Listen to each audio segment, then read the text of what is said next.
Who do you think will be the best team in the Atlantic Coast Conference for the 2025 season?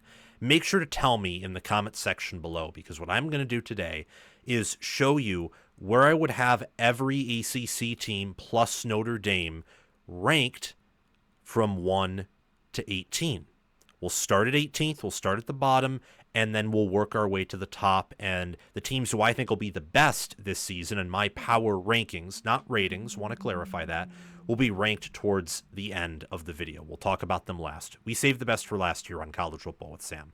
Make sure to like the video, subscribe to the channel, hit the notification bell. Just do all of those things for me. They're free.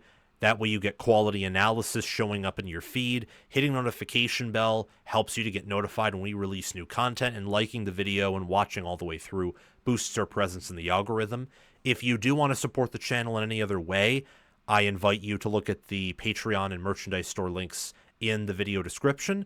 And you can also join our Discord server, where I would love to have more ACC fans join that via the link in the description. Again, totally free. None of that costs anything except for the merchandise store and Patreon page, and those are totally optional. Totally. Your support and doing the free things already means a lot to me. But let's kick it off with talking about Stanford. I think Stanford is going to be the worst team in the ACC. Troy Taylor was fired for abuses that took place directly from him at Stanford. That's why he was fired. They finished 3-9 last year, 2-6. They finished ahead of Florida State, who was 17th, but Florida State has the talent and some incoming transfer players to where I don't think they're going to be the worst team in the ACC. I think that will be the once tall and proud Stanford Cardinals. Stanford, when I look at my ACC teams, my all ACC players, I only have Stanford with 3 up there. They had a guy in David Bailey leave, Emmett Mosley left, and there are many other Stanford players who exited after Troy Taylor was fired. I have 4 all-ACC players who are Stanford Cardinals if I look at my 5th and 6th all-ACC teams. My ACC teams, all-conference teams, all-American teams are almost exponentially larger than most, because I just think there are so many good players that go unrecognized because of the size of the conferences and the size of the teams. Conferences are now huge, and the teams have traditionally been small. So just a little bit of a tidbit there. But Stanford's not deep. They don't have much talent. They have an interim coach in Frank Reich, who I don't think did anything major in the portal, and is probably just using this to, well, pass some time while he's unemployed. More of an NFL guy, Frank Reich is. At 17th, we have California. They finished 6-7 last year, 2-6 in the ACC, where they were 14th. They lost in the LA Bowl to UNLV, and it wasn't super competitive. That's after Fernando Mendoza left. Jaden Ott is gone. Jonathan Brady is gone. Javion Thomas is gone. They lost so many players, particularly on offense in the portal. At one point, they had, I think, 8 or 9 all-ACC players, and they were in the teens when you factored in the 5th and 6th teams, which I classify, along with the other ACC teams, as all ACC depth. They only have 3 ACC players now, the same as Stanford, and 7 when you include the honorable mention teams, 5th and 6th. I like what they have at quarterback in Devin Brown. That's pretty much it. And then they have a few nice defensive players like Aiden Kiunia. I hope that's how you say his name, or maybe it's Kianiana. Hard to pronounce his name, but hopefully I pronounced it right. Hunter Barth at linebacker, and then Harrison Taggart transferred in from BYU. And then they have some other nice players on defense, and Jacob DeJesus at wide receiver and return specialist. But I don't like California and where they're at. I think Justin Wilcox has been really taking advantage of the low expectations there, and I don't think he's going to survive this year. Straight up, I don't. Their roster has been pillaged. I don't know how they're going to get even 6 wins this year unless they earn several close wins. But they're certainly going to have a negative point total. If I'm wrong, then I'm wrong. We have Virginia Tech at 16th in my ACC power rankings. They finished 6-7, 4-4. They were 8th in the ACC. I was very high on Virginia Tech, very high entering 2024, but they had a disappointing year. almost beat Miami, but couldn't, led Clemson at one point, couldn't close out against them, lost the Duke's Mayo Bowl to Minnesota. Brent Pry was a great defensive coordinator at Penn State. I think that Penn State at the end of the day won that trade where they got Manny Diaz and then they got Tom Allen for a year and then got Jim Knowles. And in exchange, Pry, well, went off to Virginia Tech and he hasn't had much success there. They return Kyron Drones, but look, all the players they return are players with a lot of questions. They lost Mansour Delane. They lost Brycen Moore. They lost many other players to the portal. I think both of those players actually went to LSU.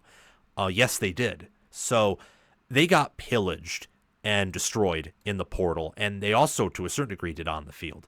They have a good kicker in John Love, and overall they have 2 All-ACC players and only 6 when you count the 5th and 6th teams, the honorable mention.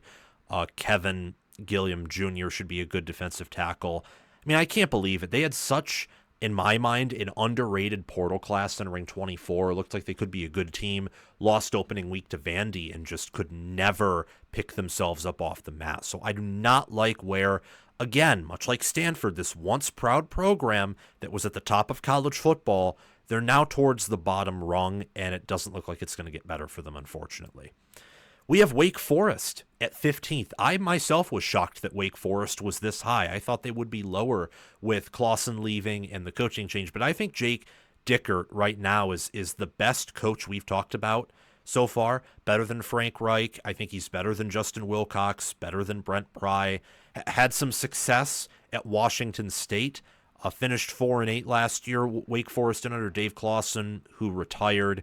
Dickert comes in with Scotty Hazelton as this defensive coordinator who, with me being more of a Big Ten guy, I live in Michigan. He's a meme in my head and in many other circles, but he should fare better, I think, in the ACC. And they have some nice talent on defense. Quincy Bryant is a great linebacker. Have him on the second team.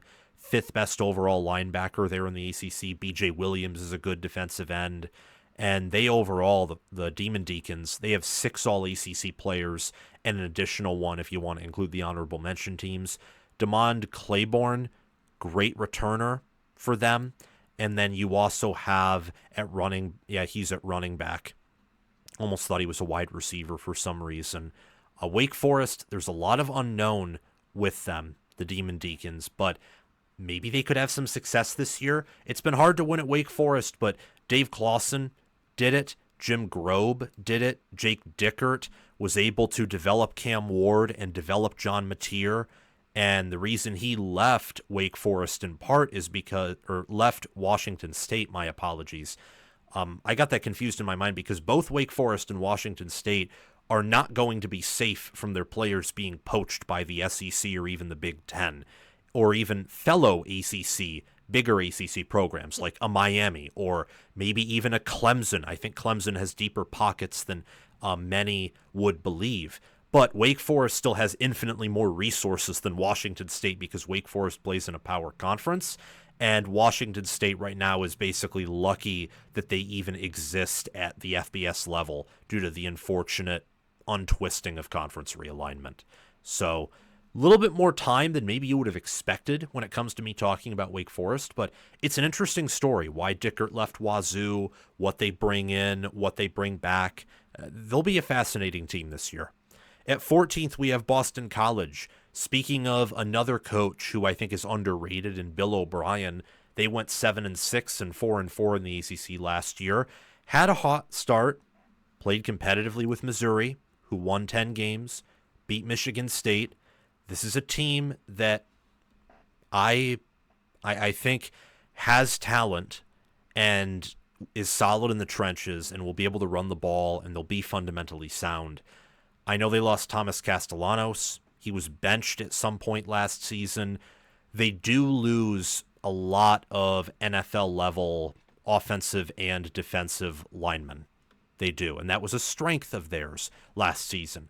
I still think that they have in Davion Crouch, good linebacker, Carter Davis and KP Price are great safeties, and they have 6 All-ACC players, 10 if you look at the 5th and 6th teamers, the honorable mentions.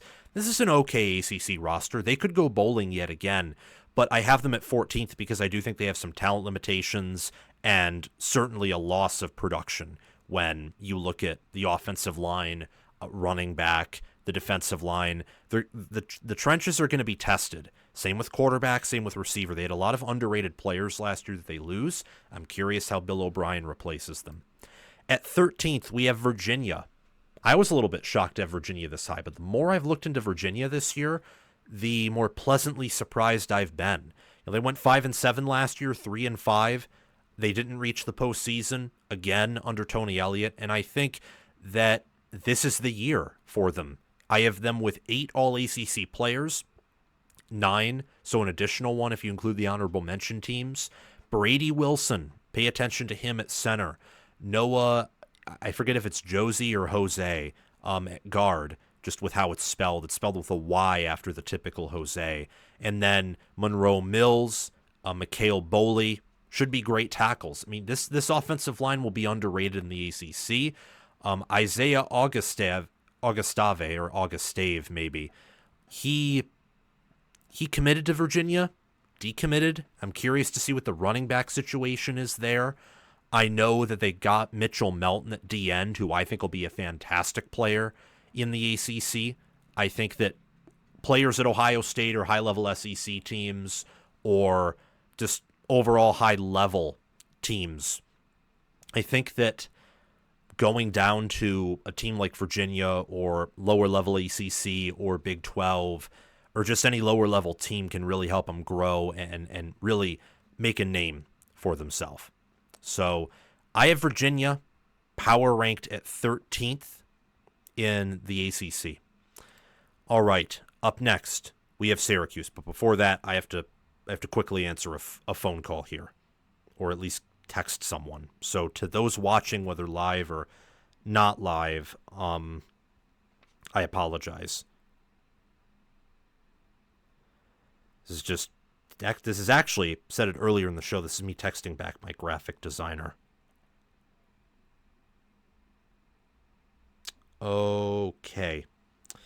Sent him a text, and my apologies yet again, but I don't think that's that much of an interruption. It's actually a nice break, I would say, to collect all your thoughts on the rest of the ACC that we've talked about. Syracuse at 12th. I love Fran Brown. I love where he has the program. But they overachieved last year. They hit on their portal additions, and after losing Kyle McCord, Trevor Pena, a lot of good players on defense, they lost John Ray Reed to USC, who is tapping him to be their starting center. I think they're going to take a step back. Now, I still think they'll find a way to go bowling. I think that Fran Brown's a good coach, but at the end of the day, Steve Angeli, while I think good, is a downgrade from Kyle McCord. They lose LaQuint Allen. I don't know who they have at running back. Mark Petrie will be, I think, a good center, but not quite as good as Reed. Miller should be a good guard. They have Jonte Cook II from Syracuse coming in, and also Darryl Gill Jr. coming back. But their receiver core, while, again, good, is probably still going to be a downgrade. I have them with 5 All-ACC players, 11, so an additional 6 on the 5th and 6th teams, counting the 2-deep, or not the 2-deep, but the honorable mentions. I'll explain my ACC and Big Ten and SEC teams and all that stuff in a different video because we produce daily content here on College Football with Sam. However, I think Syracuse, while taking a step back, is going to be overall a good ACC team this year. Pay attention to Fran Brown in the long term. If Syracuse can somehow keep him, I love their chances, their prospects at being one of the top third, top half for sure ACC teams every year. We have NC State at 11th. What do you think about NC State right now? I took a pause because I don't know what to think about them. You know, they have had Dave Doran there forever, and Doran seemingly just can't get through that glass ceiling of 10 wins. He's reached 9. He's been ranked even at the top 10 in the top 10 at points. I remember in 2022 when they had that top 10 matchup against Clemson. Man, it was a good game, but it was an overrated game. Not everyone knew it at the time, but NC State was not top 10, and Clemson was certainly not top 5. I don't even know if they were top 10 that year. I'd almost be inclined to say they weren't, given some of the losses they had and some of the close wins. However, looking at NC State, they lost Tony Gibson. They went 6-7, 3-5. Their portal QB, Grayson McCall, did not pan out. He retired in the middle of the season. I wonder what they're going to do. How are they going to respond? How? That's a big question for a program that has had a coach for a while, has had consistency, continuity, and yet their future's uncertain. And they've disappointed for, I would say, to a certain degree, a few consistent years in a row now, quite honestly. 2022 is a little bit of a disappointment. I think they bounced back a little in 2023, but then this year they majorly disappointed. I mean, they got destroyed by Tennessee, destroyed by Clemson, and those are teams that were great, but in no way elite. And to look that lifeless at times, and the QB debacle was just concerning. I have them with 9 All-ACC players and an additional 4 for 13 if you count the honorable mention. So I think this is the best roster that we've talked about so far. But this is far from a team who's guaranteed to win more than 6 games. Up next, we have North Carolina at 10th. The Tar Heels, they finished also 6-7 last year, 3-5 overall. They were 12th in the ACC, and they got humiliated in the Fenway Bowl by UConn. What can Bill Belichick do? And more importantly than what can Bill Belichick do, how talented in reality is his roster? That's a big question. Bill Belichick is someone that I see as obviously, I think, more of an NFL head coach than not. Someone who has seemingly never wanted to coach in college and then all of a sudden is coaching in college. And I just don't know. I don't exactly know if it's going to work. I am inclined to say that with the roster he has, in my mind, 9 All-ACC players, an additional 5 for 14 if you count the 5th and 6th team, with Gio Lopez at quarterback, who I think is underrated. I think Daniel King, Austin Blaski, Trayvon Green make up an underrated offensive line. Kobe Paysor comes back at wide receiver. And then on defense, I love the addition of Smith Vilbert at defensive end. They did lose Bo Atkinson, but I think Vilbert was close, or at least is going to be close to what Bo Atkinson was. They got Mekhi Bayer, Kamori House at linebacker, and then Gregory Smith, Gavin Gibson, and Will Hardy. That's a wonderful safety room on top of Thaddeus Dixon and Marcus Allen at corner. And with Belichick's son, Belichick the younger, Steve Belichick, running the defense, I do think that this will be a good team. I think they'll win around as many games as their 7.5 win total suggests. But long term, can this work? And while there is a chance that this can explode and do very well in year one, there's also a chance this could fall completely through the floor. At 9th, we have Florida State. They finished 2-10, 1-7, 17th in the ACC. They were dead last in the ACC. They went from 13-0 to 2-10. In the regular season, they had a -11. They had a -11 win difference from 2023 to 2024. That's crazy. So I'm going to keep it short. I'm going to keep it simple. Does this staff pan out? That's a big question.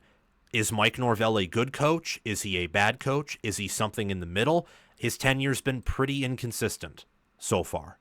So what does the Mike Norvell era look like at Florida State this year? Because that's going to determine whether it can last much longer than this year.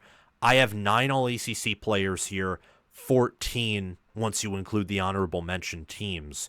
I like what they are doing on the offensive line. Adrian Medley is someone who should step up at guard.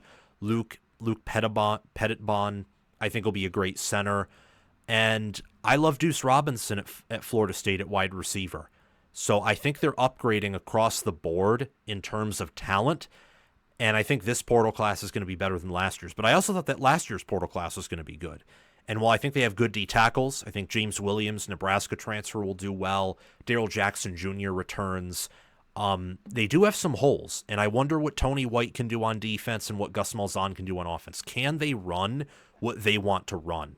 That's something that's very interesting, especially given how Florida State does not have the talent you would expect Florida State to have from a recruiting standpoint. I would also say from a development standpoint, too.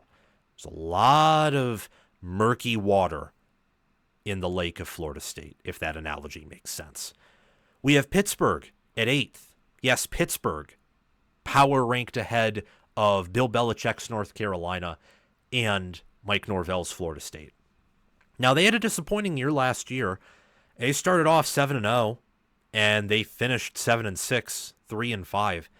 10th in the ACC. SMU destroyed them. They lost to Virginia. Clemson pulled away from them. They just couldn't. Once someone finally pinned them down to the mat, they couldn't get back up.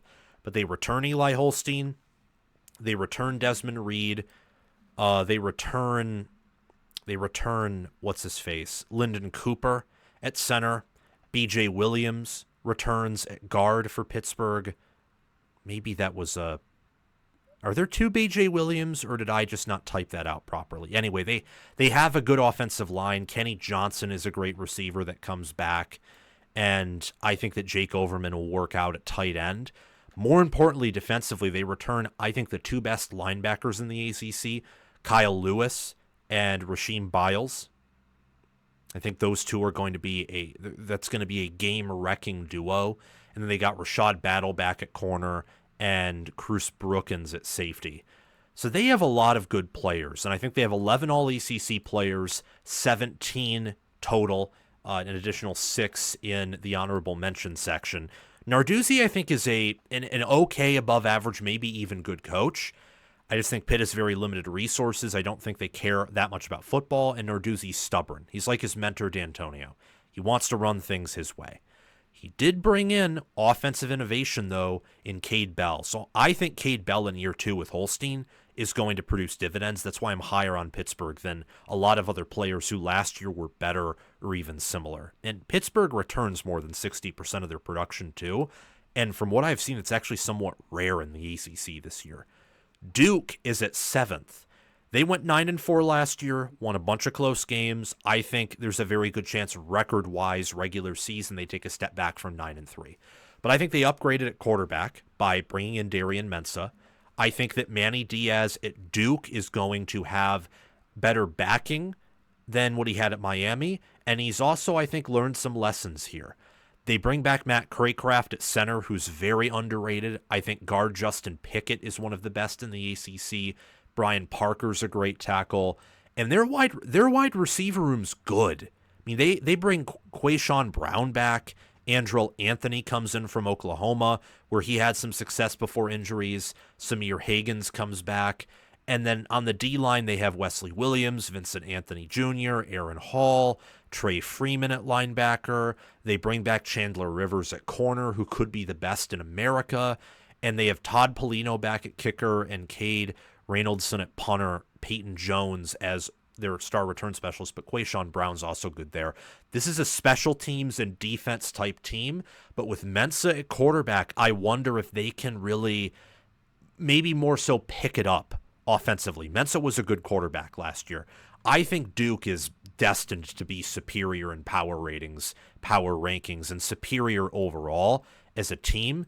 The big question is, can they win the same amount of games or not? Or will the law of close games bite them in the rear like it does with most teams that win that many close games? They have 13 All-ACC players in my book, and an additional 5 to make it 18 when you include the 5th and 6th teams. We have Louisville at 6th in the ACC. They finished 9-4 last year, and they lose a lot. They only return about half of their production, just a little bit more than that, especially since all they've done in the portal kind of helps them tread above that 50%. They constantly get 20, 30, sometimes more guys in the portal. Constantly get that. They won the Sun Bowl by a point against Washington starting Damon Williams Jr. Their strength last year was the offense and Tyler Show. Their weakness was a bit of the defense. I think this team with Miller Moss coming in from USC, and what they also got at wide receiver, they stole Dakari Collins from NC State. They returned Chris Bell, Colin Lacey. I love what they have with Jordan Church at guard, and I think Pete Nigra is the best center in the ACC. Isaac Brown and Duke Watson, I think, make up one of the best running back duos in America. We'll talk about Jeremiah Love and Jadarian Price in a minute. Isaac Brown and Duke Watson rival them. That is how good, in my mind, Louisville's running back duo is. D'Angelo Hutchinson and JoJo Evans should be a great duo at safety. And then you have at linebacker Stanquan Clark, I think one of the better linebackers in America and the ACC. Same with Reen Conga at D-tackle. And Clev Lubin, Wesley Bailey, that is, I think, going to be a lethal edge presence too. So they have players. I don't think Louisville's problem is going to be players in terms of the starters. I think their problem is going to be depth. It's going to be talent. And the Jeff Brom experience of punching above your weight class when you face good teams, but occasionally dropping just that one, like, why did you have to lose to that team in the fashion that you did type game. I have them with 13 All-ACC players and 7 additional ones in the honorable mention to have 20 players in my All-ACC depth. So this is one of the better teams in terms of talent and depth, and I would also say potential within the ACC. Louisville could be higher when I redo these rankings in the next month or 2 months. At 5th, we have Georgia Tech. Georgia Tech is going to be one of those teams in football that makes a massive jump in power rankings or ratings. I think the computer models, as the year progresses, in 2025, you will see a dramatic climb from week 1 to week 14, week 13. A dramatic climb. They earned several top 10 upsets last year over Florida State at the beginning of the year, when myself included, along with a lot of people, thought they were a top 10 caliber team. That was my worst prediction of the year last year, was picking Florida State to go back to the playoffs. Shame on me. Georgia Tech showed that that's not going to happen. And then they beat Miami. So they did a good job of preventing the Florida ACC schools from achieving what would be, by their own definitions, successful years. I think Miami had a good year, at least an acceptable year for the first time under Mario Cristobal, which is good, and we'll talk about them more later. But Georgia Tech has been this team that has tried their hardest and sometimes succeeded at spoiling better teams' seasons. This year, I don't think Georgia Tech will be the hunter for the entirety of the year.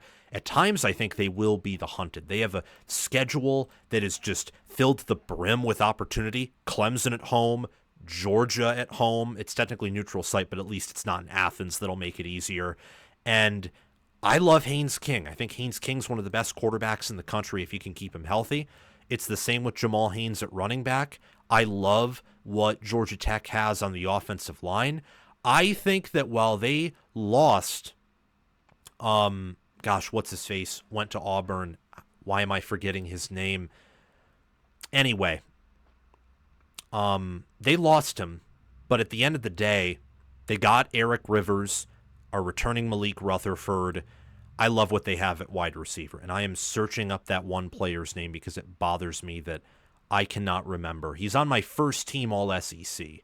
So I should be able to remember him. Eric Singleton. I don't know why I forgot Eric Singleton's name, but I did. I think that they're going to come as close to reloading as possible from letting a talent like him go. I think Eric Rivers will be a first-team All-ACC wide receiver. Dean Patterson also came in from Florida International. Malik Rutherford is good. With Akello Stone coming in from the portal, they have a great D-tackle room with Jordan Vandenberg, Akello Stone, and Matthew Alexander. And they have some guys on defense too. So pay attention to Georgia Tech. At 4th, I have SMU. SMU loses a lot, yes, but they return Kevin Jennings. And I think that his game against Penn State said more about Penn State's environment and the talent they had on defense more than anything about him. They have a okay O-line with enough talent, I think, to reload there. I love their tight end group with R.J. Maryland and Matthew Hibner, and their defense is underrated. I think this defense is going to be just as strong as last year's, and they had one of the better defenses in the ACC last year. It actually could be better than last year's defense. I think the offense is the area that will certainly take a step back, though I liked the T.J. Harden addition from UCLA. I believe in the Mustangs firmly. And I think in terms of power rankings and team quality, where you look more at all their games combined and advanced metrics rather than just the win-loss column, I think SMU will still be one of the better teams in college football. Not one of the best. They'll be worse than last year, but I don't think they'll take as much of a step back as most people think. I have them with 12 all-ACC players, 20 in total, so an additional 8 if you look at the honorable mention teams. And by the way, for Georgia Tech, it's basically the same. 12 all-ACC players, and then an additional 9 for 21 if you look at the 5th and 6th ACC teams, at least in my book. SMU, they could go back to the playoffs. Could. I'm not picking them to just quite, I think, because of how much they lose and the fact that Rhett Lashlee does not have them. He does not have a top 25 talent roster yet. We have Notre Dame at 3rd. I debated this at the beginning of the 2025 preseason. I would have had Notre Dame higher. I would have had him first. But the more I looked into it, the more I became impressed with Clemson and Miami, who are obviously number 1 and obviously number 2. And I became less impressed with Notre Dame, especially when they hired Chris Ash. I didn't like that. I did not like the Chris Ash hire one bit. I didn't. And on top of that, I know that they lost guys on the offensive line, and most of them were going to be backups this year. But they still lose some production. And I think with how their schedule's front-loaded, not back-loaded, that could bite them early in the year, especially in starting C.J. Carr at quarterback, who was injured last year and is coming off of that. They do return Jeremiah Love and Jadarian Price, who have a strong argument to be the nation's number 1 running back duo, though. And Malachi Fields, that's a future NFL wide receiver. I have him as a first-team All-ACC player. Jaden Greathouse is on my second team. And their linebacker room, their defensive ends, their corners, where they return Leonard Moore, could be the best corner in college football. I love what they have. And this is the first team who I think is a super talented team relative to the ACC. They have 19 all-ACC players and an additional 5 to round it up to 24 when you look at the honorable mention teams. I think Freeman right now is at least the 3rd best head coach I have talked about. I say at least because whether it's Rhett Lashlee, whether it's Brent Key, whether it's Louisville with Jeff Brom, I think there's an argument for some other coaches to be better than him, but Freeman could also be the best head coach in the ACC. He is, keep in mind, only in year 3, so we still do not know exactly who Marcus Freeman is. And he's young, so he has plenty of room to evolve, and my guess is that he's going to get better as time goes on. I love where Notre Dame is as a program. I do think they'll take a step back, though, and a sizable one compared to last year, but I love where they are. And I think long-term, he'll create a consistent national title contender and maybe win it all. And I don't think a lot of people would have said that Brian Kelly even could have done that at Notre Dame. We have Miami, 10-3 last year, 3rd in the ACC, won a bunch of close games, also lost close games. All 3 of their losses were by 1 score or less. And losing the Pop-Tarts Bowl was pretty humiliating. Looking at the Hurricanes, I believe that with 23 all-ACC players and then an additional 10 when you look at the 5th and 6th teams, I think that they have I don't know exactly how to put this. I like Clemson more than them. That's why Clemson's at 1, as all of you know. But I think that Miami has a shot to be deeper. They're not as experienced. They're not as proven. And I like Clemson more even if Miami's deeper, because Clemson's alien players and star talent are at more important areas than Miami's are. And they have more aliens overall. But Miami, in terms of just plain old good, above-average bodies, I think has the best depth in the ACC. And I think that matters. And that's a testament to their recruiting, to Cristobal and his staff's recruiting, to their development, to Aaron Feld, the strength and conditioning coach, to Alex Mirabal, who's helped Miami become strong again in the trenches. I love the Corey Heatherman hire. I think Beck, while not as good as Cam Ward, who I think was college football's best quarterback last year, I think Beck is still a great QB, only have him behind Cade Klubnik and Haynes King, just ahead of Kevin Jennings and Miller Moss. I think they have the deepest running back room in the ACC, maybe only behind Notre Dame. I think it's ahead of Louisville's just based on the fact that Miami has 3 proven good running backs. Louisville only has 2. Notre Dame really only has 2, although Aeneas Williams, maybe he gets more involved this year as Carr isn't a running quarterback. And they might have the best tackle in America in Francis Mauigoa.